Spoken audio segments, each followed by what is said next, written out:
Halo pemirsa IDX Channel, apa kabar investasi Anda di hari ini? Kembali bergabung bersama kami dalam IDX Second Session Closing. Indeks harga saham gabungan dan bursa regional Asia membara pada perdagangan di hari ini. Dan langsung saja kita ulas lengkapnya dalam IDX Second Session Closing kali ini.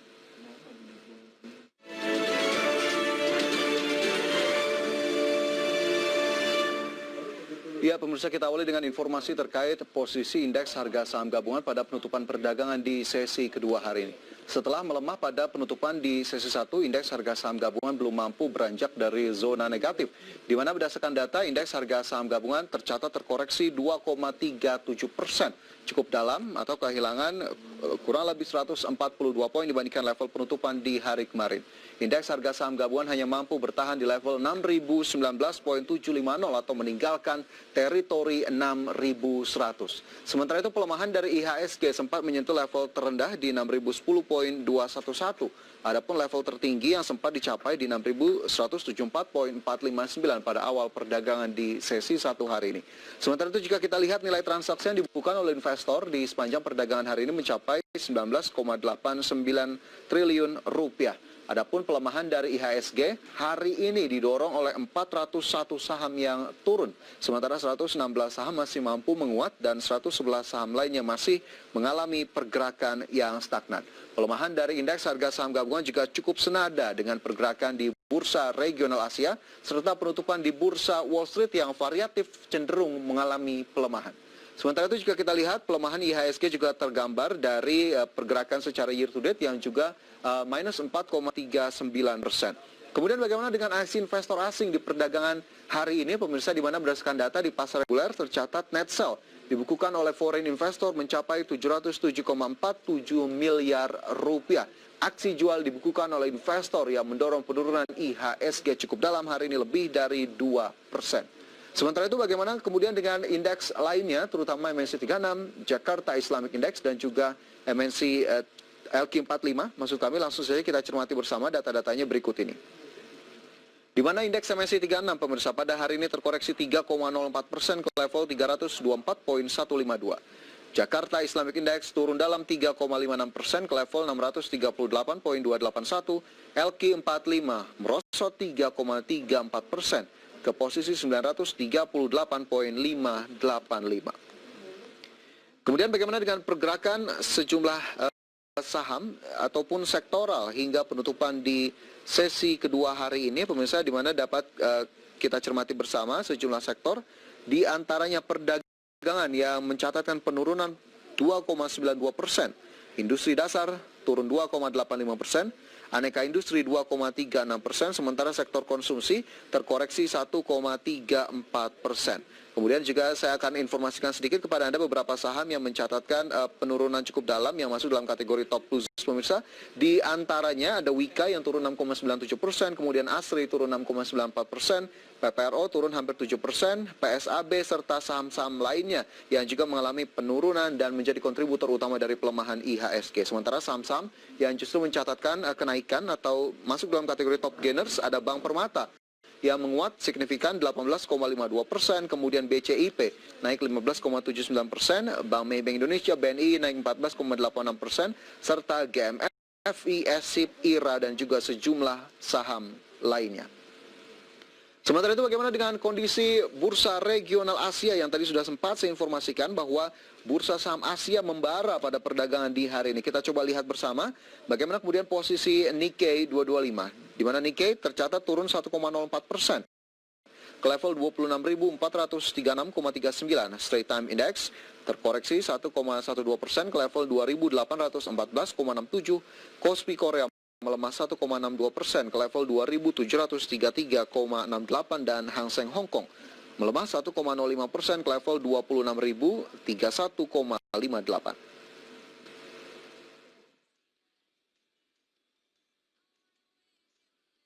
Ya pemirsa, memerahnya indeks harga saham gabungan dan juga bursa regional tentunya dipengaruhi oleh sejumlah sentimen baik dari global maupun domestik, dan langsung saja kita lihat sentimen of the day berikut ini.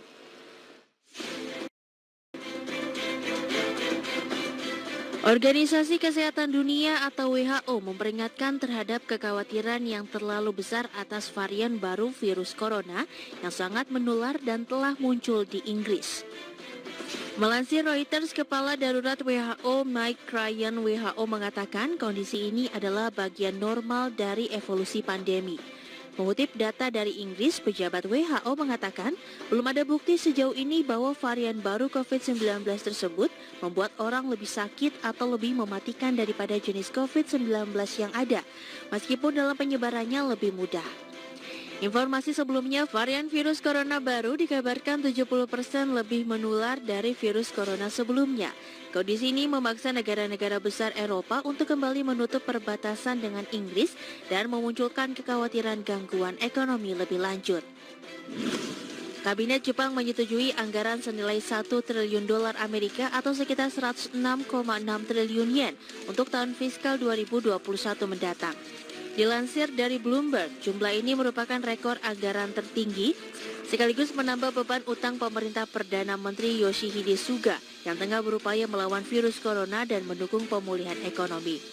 Berdasarkan data Kementerian Keuangan Jepang, anggaran yang akan dimulai pada April 2021 ini akan naik 3,8% dari anggaran awal tahun lalu. Anggaran belanja ini sebenarnya bisa meningkat jauh lebih tinggi mengingat kemungkinan anggaran tambahan yang sebagian dirancang tahun ini di tengah pandemi dan menambah 73 triliun yen terhadap total pengeluaran. Dari dalam negeri, Menteri Keuangan Sri Mulyani Indrawati memproyeksikan pertumbuhan ekonomi Indonesia pada kuartal terakhir tahun ini akan mengalami kontraksi minus 2,9% hingga minus 0,9%. Sri Mulyani mengatakan sejumlah pengetatan aktivitas yang dilakukan pemerintah pada momentum libur Natal dan Tahun Baru akan menjadi salah satu penahan pemulihan ekonomi, sehingga diproyeksikan pertumbuhan pada kuartal 4 2020 akan lebih rendah dari perkiraan sebelumnya. Pemulihan ekonomi yang masih akan berjalan lambat pada kuartal keempat tercermin dari konsumsi yang diperkirakan masih akan terkontraksi minus 3,6% hingga minus 2,6%. Adapun untuk keseluruhan tahun ini, Sri Mulyani memperkirakan ekonomi akan terkontraksi sebesar minus 2,2% hingga minus 1,7%. Sementara di tahun 2021, Menkyu memproyeksikan pertumbuhan ekonomi bisa mencapai 5% dengan catatan pandemi COVID-19 terkendali. Sementara itu, Menteri Keuangan Sri Mulyani Indrawati menegaskan pemerintah sudah menyiapkan anggaran untuk membiayai program vaksin virus corona gratis bagi masyarakat. Saat ini sudah ada anggaran sebesar 54,4 triliun rupiah yang siap dicadangkan untuk program vaksinasi virus corona untuk penanganan pandemi COVID-19 tahun depan. Anggaran vaksin virus corona ini akan didapatkan dari alokasi di APBN 2021 sebesar 18 triliun rupiah, ditambah alokasi anggaran kesehatan di Program Pemulihan Ekonomi Nasional atau PEN 2020 sebesar 36,4 triliun rupiah yang belum dipergunakan. Meskipun demikian, hingga saat ini pemerintah masih menghitung rencana teknis vaksin mulai kebutuhan dana untuk pembelian vaksin, juga kepastian jumlah orang yang akan divaksinasi hingga instrumen pendukung vaksinasi virus corona atau COVID-19. Berbagai sumber iDectional.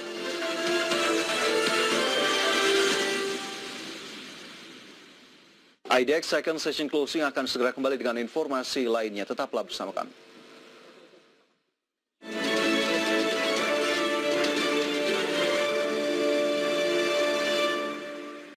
Anda masih bersama kami dalam IDX Second Session Closing. Sepanjang tahun 2020, bisnis retail di Indonesia sangat terpukul akibat pandemi COVID-19. Kebijakan pembatasan sosial berskala besar dilakukan sejumlah daerah, membuat daya beli masyarakat menurun. Lantas bagaimana proyeksinya di tahun 2021? Berikut informasinya.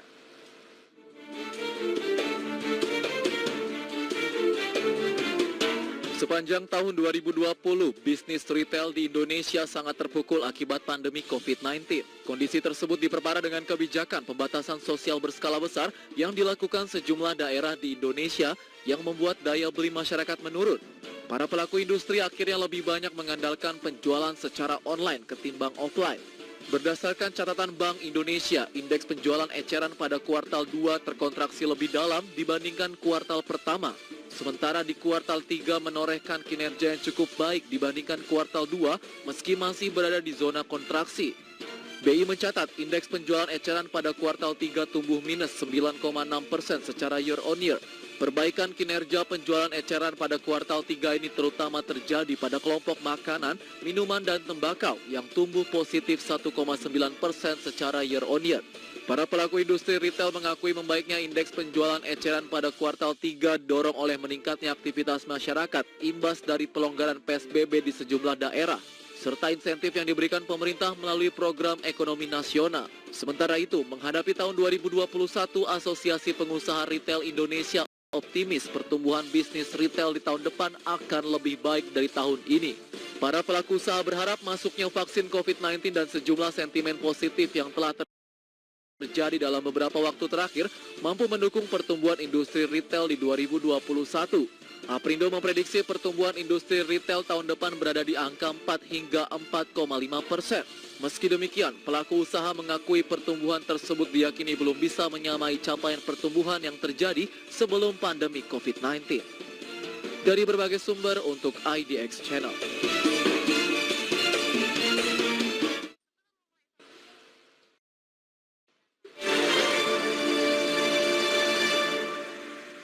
Kita beralih ke informasi lainnya, pemirsa, di mana Bangkok Bank, kantor cabang Indonesia atau BBI, resmi terintegrasi dengan PT Bank Permata.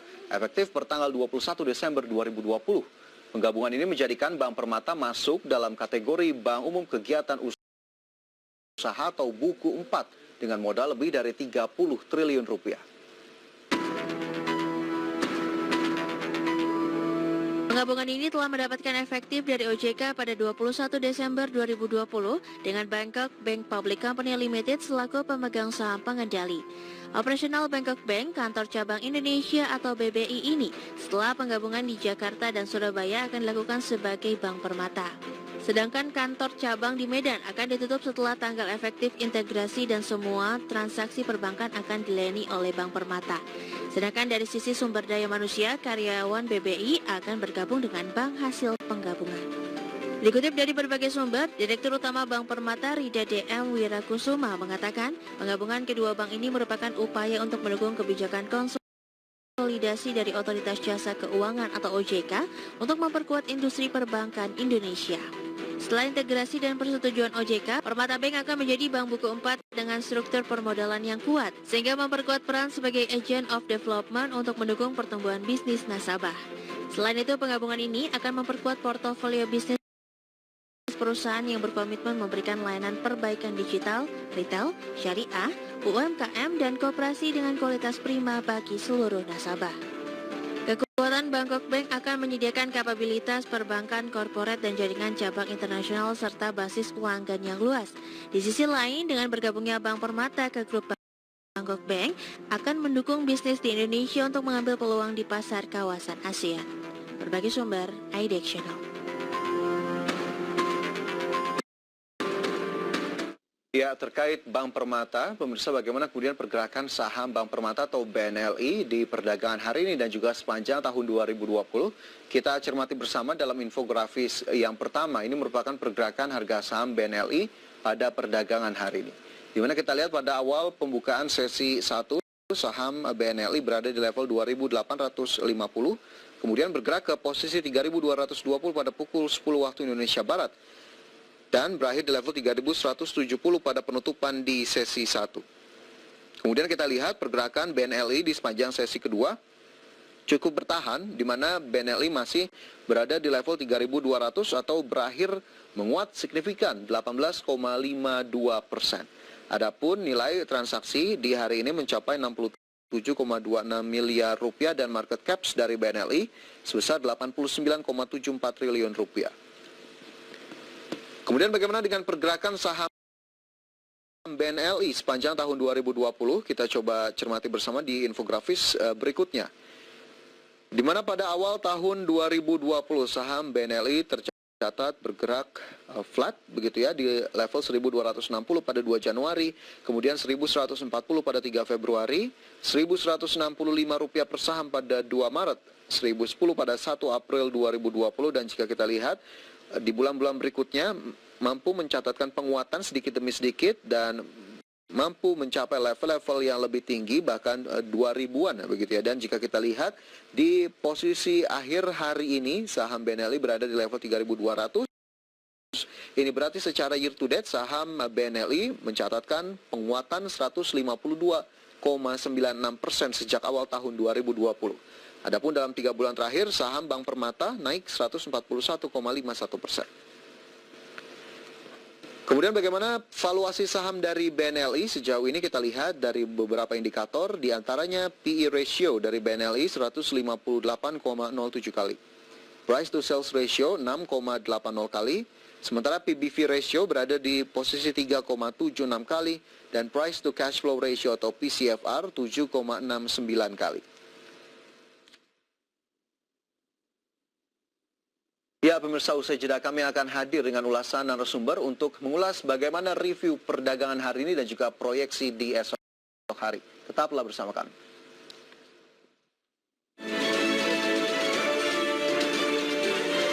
Anda masih bersama kami dalam IDX Second Session Closing, dan pemirsa, di segmen ini kami akan hadir dengan narasumber untuk mengulas dan juga memproyeksikan bagaimana laju perdagangan di hari ini dan juga di esok hari. Tapi sebelumnya kami ingin menginformasikan kepada Anda bahwa Anda bisa bergabung atau berpartisipasi secara aktif melalui WhatsApp interaktif kami dan juga line telepon untuk menanyakan seputar portofolio investasi Anda. Dan langsung saja saya sapa narasumber kami hari ini dengan Bapak Henry Setiadi selaku founder Mastermind Trader. Selamat sore Pak Henry.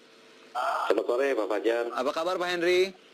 Luar biasa, baik Pak Fajar. Baik, luar biasa, sehat selalu tentunya Pak Henry ya, menjelang libur di pekan Pak. ini. Iya. Oke Pak Henry, ini kita lihat indeks harga saham gabungan di hari ini sepertinya turunnya cukup dalam, lebih dari 2%. Apakah ini cukup senada dengan pergerakan bursa global lainnya? Ya, sepertinya ini hari seragam ya. Banyak sekali setelah ada kenaikan yang cukup signifikan ya, itu banyak sekali para pelaku pasar mengakukan yang namanya profit taking. Ya, tapi sekali lagi ini koreksinya masih sebatas normal. Tetap optimis Pak, IHSG akan tetap kembali melaju ke area hijau. Ya. Oke, tapi apakah kemudian salah satu berita atau informasi masih terbaru Pak Henry bahwa ada mutasi baru dari corona atau COVID-19 di Inggris yang akhirnya memberlakukan lockdown, begitu ini menjadi pemberat utama atau tidak dari bursa global dan juga Indonesia, Pak Henry? Iya, pasti ada efek ya dengan adanya berita bahwa ditemukannya ya jenis virus baru di UK sana, sehingga mereka memutuskan mengambil langkah untuk lockdown ya. Tapi sekali lagi kalau untuk bursa di Asia, terutama di Indonesia itu kita melihat efeknya itu nggak terlalu signifikan Pak. Sekali lagi kita melihat bahwa performa IHSG itu masih ditopang oleh sebagian besar sektor-sektor yang ada di dalamnya. Oke, masih ditopang oleh sektor-sektor yang di dalamnya. Tapi jika kita lihat penurunannya 2%, apakah lagi-lagi ini masih cukup wajar Pak Henry? Mengingat ini cukup dalam begitu dan akhirnya meninggalkan level 6.100. Ya, biasanya itu sih memang kalau sudah terjadi koreksi yang cukup dalam ya, itu the next day ya, saya optimis pasti akan ada investor yang mengambil kembali posisinya Pak Fajar. Jadi sekali lagi kalau saya lihat dari technical view maupun dari fundamental itu sendiri, kita masih tetap optimis IHSG akan kembali ke level di atas 6.000. Oke, ini hingga berapa lama atau periodenya untuk kemudian bisa kembali ke target-target semula, atau mungkin target dari Anda sendiri sebetulnya di level berapa ini Pak Henry? Ya, kalau dilihat dari target IHSG ya, kita melihat bahwa ini at least Pak ya, at least itu IHSG ini nanti tutup tahun itu at least di angka 6.200 kalau untuk IHSG ya. Oke, jadi di level itu masih bisa menjadi level tutup tahun bagi indeks harga saham gabungan. Tapi jika kita lihat transaksi hariannya Pak Henry, hari ini saja lebih dari 20 triliun rupiah. Ini masih bisa kita sebut cukup ramai atau tidak menjelang akhir tahun? Karena kita tahu hari bursanya tidak begitu banyak lagi hingga akhir Desember. Ya benar, tapi kalau kita melihat dari rata-rata pergerakan IHSG belakangan ya, itu perharinya itu sekitar 80 sampai dengan 90 poin. Ini ada kemungkinan Pak tetap dia akan hit ya angka 6.200 ya, yang kita lihat merupakan level resistennya nih. Oke, 6.200 menjadi level resisten yang juga terlihat begitu ya. Sementara itu dari dalam negeri Pak Henry, ini mungkin apakah Anda kemudian memiliki view terhadap ini? Kita sedang cukup ramai begitu isu reshuffle yang akan ditunggu oleh masyarakat terkait dengan perombakan sejumlah menteri. Apakah kemudian investor Anda lihat memperhatikan isu ini juga, atau justru ini tidak terlalu menjadi perhatian utama di hari ini? Ya, tentu para pelaku pasar juga mencermati gitu ya, isu-isu mengenai yang reshuffle dan dari calon-calon yang muncul kita melihat sih sementara pelaku pasar juga menyambut dengan baik ya, terutama seperti Mensos ya, kita tahu ada salah satu ya saat ini wali kota di Surabaya dicalonkan, kemudian juga dari Menko Kreatif ya, Menteri Kreatif ya. Dan kita lihat juga memang background-nya juga dari pengusaha ya. Itu saya lihat sekali lagi para pelaku pasar kalau memang itu benar difix oleh Presiden tetap menyambut baik dan optimis ya untuk performa di IHSG. Tapi akan mendukung market dalam negeri kita atau sebetulnya impact-nya tidak akan terlalu signifikan, Pak Henry? Sementara ini sih masih positif, ya harus dilihat lagi nanti real Pak, Real nanti kinerjanya keputusannya seperti apa betul. Begitu ya? Iya, benar Pak Fajar.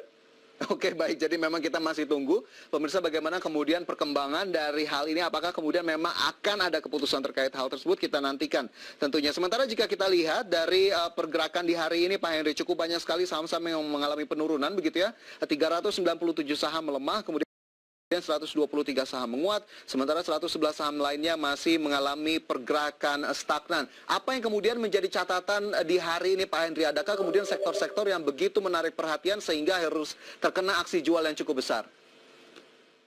Ya, seperti kemarin ya Pak Fajar ya, kita melihat bahwa emiten di farmasa itu kan rata-rata mengalami koreksi yang cukup signifikan. Dan hari ini di tengah IHSG secara umum itu mengalami koreksi, ternyata kan perusahaan-perusahaan farmasi tersebut kembali rebounding. Dan hari ini pun sama Pak, pengamatan kami Pak Fajar. Jadi cermati ya emiten-emiten yang hari ini mengalami koreksi. Nah, di situ justru peluang bagi kita, bagi yang mau ngambil posisi kembali atau mau nambah posisi untuk emiten-emiten yang mengalami koreksi hari ini. Oke, emiten-emiten yang mengalami koreksi dicermati kembali seperti apa, Pak Henry? Mungkin singkat saja diberikan contohnya sebelum kita nanti gali lebih detail. Baik, ya contohnya seperti perbankan Pak ya, hari ini kan banyak yang terjadi koreksi ya, di BDMN ya, BTPS ya, nah itu merupakan peluang ya bagi kita untuk masuk kembali ya. Oke. Jadi ada perbankan di sana yang mungkin bisa dicermati menurut view dari Pak Henry begitu ya, yang memang mengalami koreksi. Nah, ini masih dari sektor yang sama Pak Henry. Justru ada salah satu emiten perbankan yang mencatatkan kenaikannya signifikan. Di hari ini ada Bank Permata Tbk atau BNLI, hampir 19% kenaikannya. Ini melihat pergerakan BNLI sejauh ini seperti apa Pak Henry? Baik Pak Fajar, ya kalau untuk BNLI ya seperti kita lihat ini pergerakannya juga nggak terlalu besar ya, rata-rata sekitar 130 sampai dengan 150 rupiah ya per hari gitu ya. Nah hari ini kita lihat mengalami kenaikan yang cukup signifikan ya, bisa diperhatikan level resistennya itu di 2850 ya, 2850 ya, kemudian level supportnya yang udah ditinggalkan yaitu di 2130 ya, bisa kita cermati apabila kita sudah masuk posisi. Oke, resisten di 2850, kemudian support di 2130. Apakah kemudian setelah ini aksi realisasi profit terlihat akan dilakukan Pak Henry mengingat kenaikannya cukup tinggi? Ya, memang ada saja ya kalau misalkan kenaikannya sudah cukup signifikan, ya ada saja banyak dari pelaku pasar itu mengambil langkah untuk ambil profit taking, apalagi menjelang liburan gitu ya. Tapi sekali kalau untuk view jangka menengah sampai panjang, ini BNLI ini sangat berpotensi gitu ya untuk kembali lagi ke level tertingginya ya, itu yang seperti capai 14 Oktober tahun ini ya di 3210 ya. Oke, di 3210 jangka menengah hingga panjang masih berpotensi untuk ditembus. Sekali lagi tadi view dari Pak Henry adalah resisten di 28. Sorry, ini hari ini di 3.200 Pak Henry. Udah tembus ya 3.200 ya. Oke, berarti ya kalau kita lihat memang udah ditembus ya resistennya 3.200. Kalau begitu tetap Pak kita tambah optimis ya kalau untuk BNLI ini bagi yang mau invest ya, jangka menengah, jangka panjang itu dengan rata-rata pergerakan itu 130 sampai 150 poin ya, ini bisa terus melaju Pak ya. Oke, jadi tadi ada sedikit koreksi pemirsa bahwa sudah tertembus begitu ya level yang tadi di mana hari ini ditutup di 3.200, justru menjadi semakin optimis view dari Pak Henry untuk Bank Permata atau BNLI, mungkin Anda juga memperhatikan saham ini di hari ini atau mungkin masuk juga begitu ya di perdagangan hari ini. Baik, dari Bank Permata saya ingin bergeser ke sektor lainnya Pak Henry, yang tadi juga sudah kami sampaikan sedikit informasinya terkait dengan sektor retail. Ini terkait kebijakan di akhir tahun yang juga semakin menyulitkan para pelaku di sektor retail. Emiten-emiten retail ada yang masih menarik atau tidak Pak Henry? Retail memang rata-rata Pak itu kecenderungannya memang uptrend to sideways ya Pak ya. Jadi harus dipilih-pilih Pak ya kalau untuk retail. Oke. Adakah kemudian yang mungkin bisa kita cermati Pak Henry dari emiten-emiten sektor ini? Apakah kemudian ada LPPF di sana, ada MAPI atau justru ada emiten lainnya yang mungkin bisa menjadi saran juga untuk para pemirsa? Ya kalau saya sendiri Pak Fajar lebih melihat ke perbankan, farmasi sama consumer ya. Iya. Oke, justru perbankan dan juga consumer yang sepertinya masih menjadi, karena memang dampaknya cukup terasa begitu ya bagi pelaku-pelaku di sektor retail. Tapi jika mungkin saya tanyakan sedikit Pak Henry, dari sisi sektor retail begitu, ada LPPF yang juga hari ini turun 2,85% ke level Rp1.365. View-nya Pak Henry? Baik, untuk LPPF ya, untuk LPPF sekali lagi kita lihat hari ini kan mengalami koreksi kembali ya. Kalau kita lihat memang secara umum Pak ini mulai rebounding ya, tapi memang laju kenaikannya nggak terlalu kuat ya, itu per harinya itu dia rata-rata itu sekitar 70 sampai dengan 80 rupiah ya, dan kemudian hari ini terjadi koreksi, bisa diperhatikan level supportnya itu di 1200, ya level supportnya 1200, kemudian level resistannya itu di 1530. Oke, support 1200, resisten 1530. Tapi melihat kondisinya sejauh ini masih cukup nyaman atau tidak ini Pak Henry jika mungkin ada pemirsa yang ingin masuk?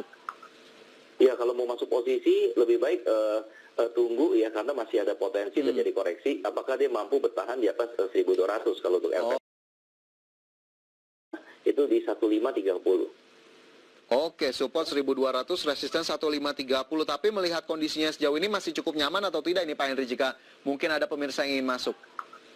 Ya, kalau mau masuk posisi lebih baik tunggu ya, karena masih ada potensi terjadi koreksi. Apakah dia mampu bertahan di atas 1200 kalau untuk LPPF sebagai level supportnya ya. Jadi memang ditunggu dulu, dikonfirmasi terlebih dahulu apakah kemudian level support tadi bisa menjadi acuan begitu ya. Baik, itu untuk LPPF. Sementara satu lagi Pak Henry dari sektor retail, MAPI. Apa yang bisa kita cermati dari emiten satu ini?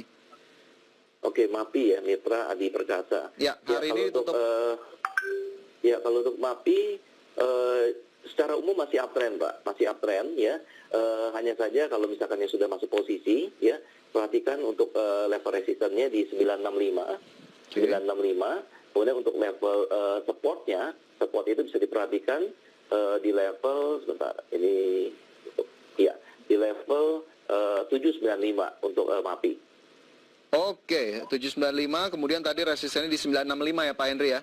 Iya, betul. Oke, dengan tadi view-nya adalah masih cukup uptrend, di mana hari ini saham MAPI berakhir di level 915 atau terkoreksi 0,54%. Itu tadi pemirsa dua saham di antara beberapa pelaku usaha sektor retail yang juga ini inline dengan topik kami, ada LPPF dan juga MAPI, serta tadi ada BNLI yang juga sudah kita ulas di segmen sebelumnya. Sementara itu Pak Henry, ini ada penelpon yang masuk, kita coba sapa terlebih dahulu. Halo, selamat sore. Halo, sore. Dari Giantoro, Bandung, Pak. Oke, Pak Giantoro di Bandung, silakan Pak. Iya, Pak Henry, selamat sore. Saya mau tolong tanya support dan resisten saham AISA, BBKP, Bumi, dan Friend, Pak. Oke, AISA, BBKP, Bumi, dan Friend ya Pak? Iya, khususnya BBKP masih layak beli nggak Pak? Ini harganya udah naik tinggi nih Pak. Oke, baik. Ya. Khusus BBKP layak beli atau tidak? Baik. Itu aja, terima kasih banyak Pak Giantoro sudah berpartisipasi.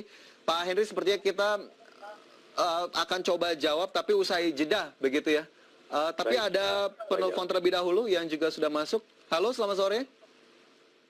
Oke, mohon maaf pemirsa, ini ada informasi terlebih dahulu terkait dengan informasi terbaru terkait dengan keputusan reshuffle kabinet dari pemerintahan Presiden Joko Widodo. Dan ini dia informasinya. Ketua HIPMI dan beliau akan kita berikan tanggung jawab untuk memimpin Kementerian Pariwisata dan Ekonomi Kreatif. Kemudian yang ketiga, Bapak Budi Gunadi Sadikin. Beliau sebelumnya adalah Direktur Utama Bank Mandiri, kemudian menjadi Direktur Utama PT Asan Aluminium, dan terakhir menjadi Wakil Menteri BUMN, dan sekarang kita berikan tanggung jawab untuk memimpin Kementerian Kesehatan.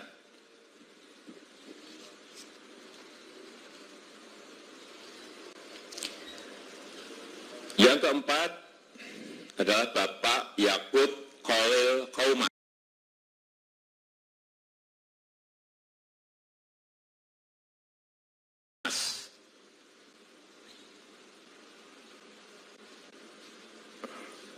Beliau adalah tokoh Muslim, Ketua PPGP Ansor, dan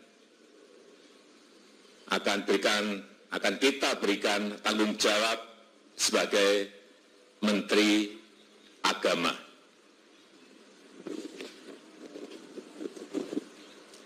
Yang kelima, Bapak Sakti Wahyu Trenggono. Beliau sekarang ini memegang jabatan di Wakil Menteri Pertahanan dan akan kita berikan tanggung jawab untuk menjadi Menteri Kelautan dan Perikanan.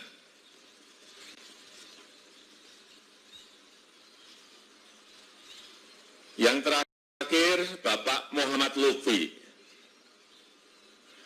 Beliau sebelumnya pernah di Kepala BKPM, kemudian Menteri Perdagangan, kemudian Duta Besar Indonesia untuk Jepang, dan terakhir Duta Besar Indonesia untuk Amerika Serikat.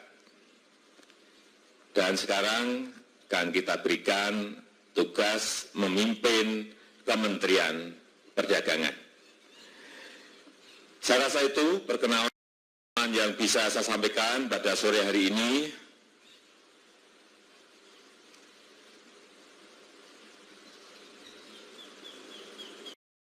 Dan pelantikan akan dilaksanakan insya Allah besok pagi. Saya rasa itu yang bisa saya sampaikan. Terima kasih. Saya tutup. Wassalamualaikum warahmatullahi wabarakatuh.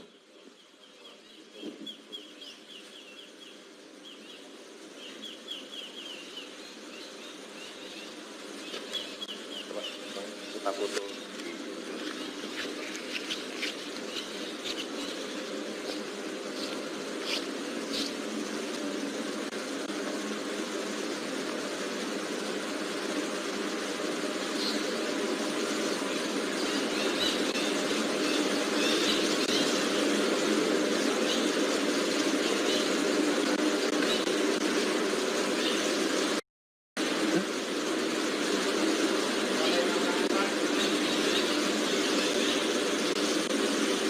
Ya, pemirsa, itu tadi pengumuman langsung dari Presiden Joko Widodo terkait reshuffle kabinet yang memang sudah mencuri perhatian masyarakat dalam beberapa waktu terakhir. Dan saya bisa informasikan beberapa di antaranya, pemirsa. Ini ada Wali Kota Surabaya, Risma, begitu ya, kali ini diangkat menjadi Menteri Sosial. Kemudian juga pengusaha yang kali menjadi politisi, Sandiaga Uno, Menteri Pariwisata dan Ekonomi Kreatif. Kemudian Wahyu Trenggono yang saat ini masih menjabat sebagai Wakil Menteri Pertahanan ditunjuk untuk mengemban Menteri Kelautan dan Perikanan, sementara Budi Gunadi Sadikin ini menjadi Menteri Kesehatan, sementara Menteri Perdagangan ini ditunjuk oleh Presiden Joko Widodo yang akan mengemban untuk tugas tersebut yakni M. Lutfi. Sementara Menteri Agama juga tidak luput dari reshuffle atau perombakan kabinet yang dilakukan oleh Presiden Joko Widodo. Nama-nama tadi direncanakan akan dilantik begitu pada esok hari, dan kita akan tunggu bagaimana kemudian kelanjutan informasinya terkait hal ini, dan juga kita akan nantikan bagaimana prosesi pelantikan terkait dengan reshuffle kabinet ini.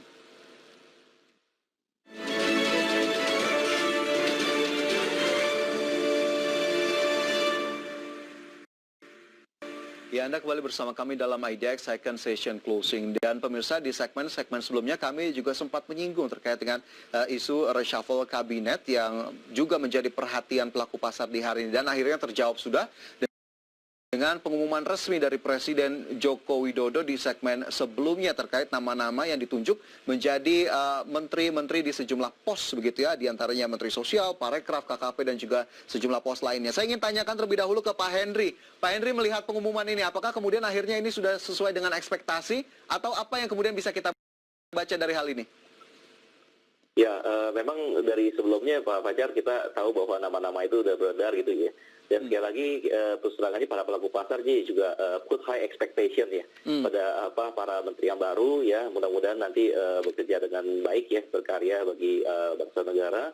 Dan untuk hubungannya dengan IHSG tetap kita sangat optimis ya, itu IHSG by close tahun ini ya itu bisa 6.200 at least. Oke, baik. Jadi apapun keputusan dari Pak Presiden, kita harapkan bisa menjadi katalis atau driver positif ya Pak Henry ya. Betul. Baik, itu juga kita akan coba lihat nanti bagaimana kemudian perdagangan di esok hari, apakah kemudian ada impact-impact yang bisa terlihat begitu ya. Tapi kita lanjutkan kembali Pak Henry terkait dengan sejumlah pertanyaan yang sudah masuk dari para pemirsa IDX Channel. Tadi ada penelpon yang masuk. Sayang sekali tadi kita harus jeda sejenak, ada Pak Giantoro di Bandung menanyakan support dan resisten untuk 4 saham Pak Henry. Kita ke yang pertama, ada Aisyah yang ditanyakan. Silakan Pak Henry. Ya Pak Giantoro, terima kasih Pak partisipasinya. Kalau untuk Aisyah tadi Pak Giantoro menanyakan untuk apa support dan resistennya itu ya. Kalau untuk Aisyah ya support itu di 330 ya 330 ya, sementara kalau untuk resistennya itu di 454 Pak kalau untuk Aisyah. Oke, 330 dan 454 untuk Aisyah. Sementara Bang Bukopin Pak Henry, apakah kemudian layak beli yang ditanyakan Pak Giantoro? Oke, Bukopin dengan kodenya itu BBKP ya, sejauh ini kenaikannya sih udah cukup signifikan gitu ya dari kemarin ya. Nah kalau misalkan belum masuk posisi ya bisa perhatikan level supportnya itu di 380 ya, 380 ya, karena ada potensi ya aksi profit taking ya pada BBKP ya. Jadi perhatikan ya apakah dia terkoreksi dan mampu bertahan di atas level supportnya 380 ya. Oke, support di 380, tapi arahnya sebetulnya BBKP kemana ini Pak Henry? Ya, kalau BBKP sih arahnya masih positif ya, masih positif dengan resistennya itu sudah diuji di 610 ya, di 610.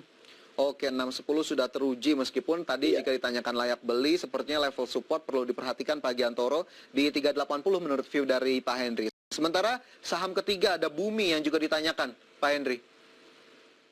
Oke, kalau untuk Bumi ya, untuk Bumi sekali lagi, kalau misalkan sudah masuk posisi ya, bisa diperhatikan untuk level supportnya masih cukup jauh ya di 68 ya kalau untuk Bumi ya, 68. Nah kemudian dengan rata-rata pergerakan Bumi memang nggak terlalu besar ya, range-nya antara 6 sampai dengan 7 rupiah ya, bisa diperhatikan untuk level resistennya itu di 87 untuk Bumi.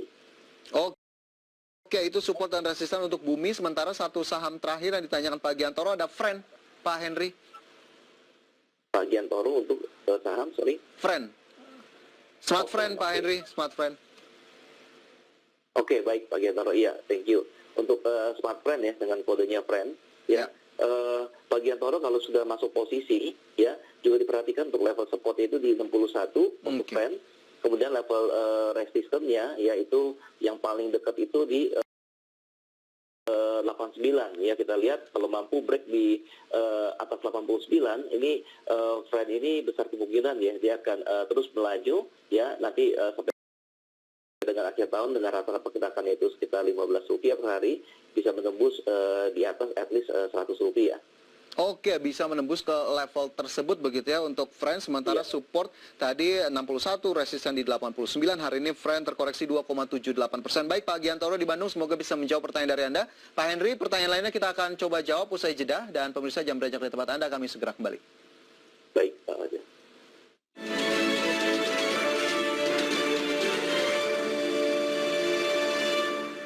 Anda kembali bersama kami dalam IDX Second Session Closing. Kembali kita lanjutkan ulasan terkait dengan pertanyaan-pertanyaan yang sudah masuk melalui WhatsApp interaktif. Pak Henry, ada pertanyaan berikutnya dari Pak Ruslan di Bengkulu. Ini menanyakan saham Telkom sudah punya di 3.390. Analisisnya, Pak Henry.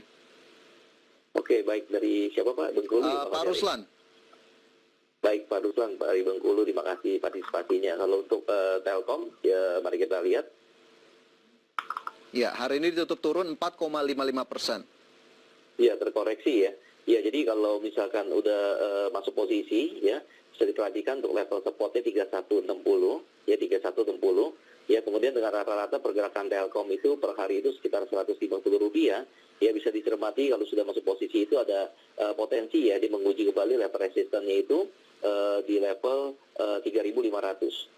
Oke, resisten 3.500, support 3160 untuk Telkom. Sementara satu saham lainnya juga ditanyakan, Dharma Satya, Pak Henry, DSNG, sudah punya di 630.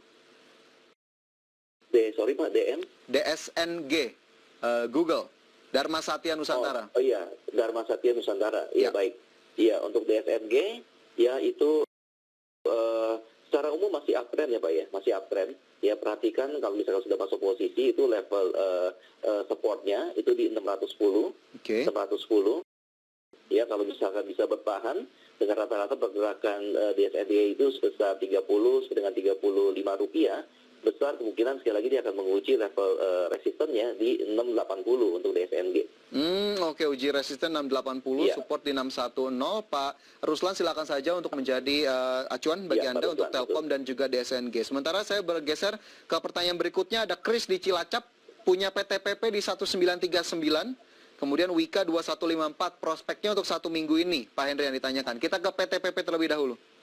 Ya, thank you Pak Kris dari Cilacap partisipasinya. Kalau untuk PTPP, ya itu secara umum masih uptrend ya. Perhatikan udah masuk posisi, ya 1 minggu ini dia rata-rata pergerakan per hari itu sekitar 68 sampai dengan Rp70. Ya, jadi dalam 1 minggu ini kelihatannya dia akan bisa melaju terus ya dan menguji level resistennya itu di 1690 untuk PTPP. Oke, 1690 diuji begitu ya. Sementara hari ini terkoreksi 6,51% Pak Henry untuk PTPP. Sementara untuk Wika sudah punya di 2154. Ini arahnya kemana Wika? Oke, baik.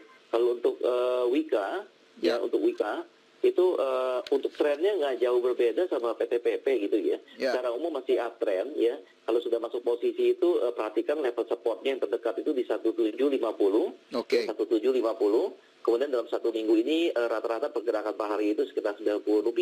Ya. Apabila mampu bertahan di atas level supportnya 1750, ini besar potensi Wika untuk kembali menguji supportnya yaitu di 2200 ya, 2200. Oke, 2200 masih berpotensi diuji untuk Wika. Pak Henry, sepertinya tadi menjadi jawaban terakhir untuk sesi kita kali ini. Sayang sekali waktu kita sangat terbatas. Pak Henry, terima kasih banyak sudah bergabung bersama kami sore ini. Kita akan jumpa di lain waktu. Terima kasih Pak Fajar. Ya, pemirsa, demikian IDX Second Session Closing kali ini. Kita akan kembali berjumpa esok hari pukul 15 waktu Indonesia Barat. Saya Fajar Wayong, terima kasih. Sampai jumpa.